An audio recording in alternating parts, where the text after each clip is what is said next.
Welcome to our channel. Today we how to download vector fonts from Fontself step by step clearly. Open your web browser. Navigate to the Fontself website. Locate the download section on the home page. Choose the appropriate version for your operating system. Click on the download link. Wait for the download to complete. Find the downloaded file in your Downloads folder. Double-click the downloaded file to open the installer. Follow the installation prompts to install Fontself on your device. Once installed, launch Fontself. Open your preferred design software compatible with Fontself. Create or open a project where you want to use vector fonts.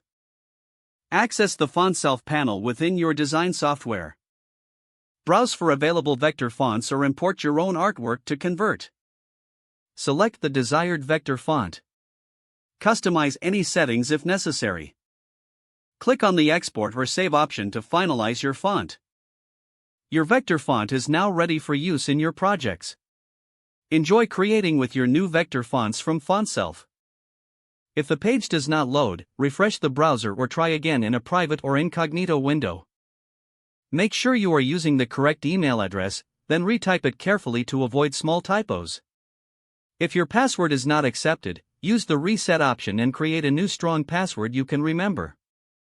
Check your spam folder for verification or security emails, then complete any requested confirmation steps. Enable two-factor authentication if available to improve account security and reduce unauthorized access risk. After signing in, review your profile details so your contact information and settings are accurate and current. If you see an error message, note it down and try again after restarting your device and internet connection. Log out when you finish, especially on shared devices, to keep your account and payment information secure. If the page does not load, refresh the browser or try again in a private or incognito window. Don't forget to like this video and subscribe to our channel for more step-by-step tech guides.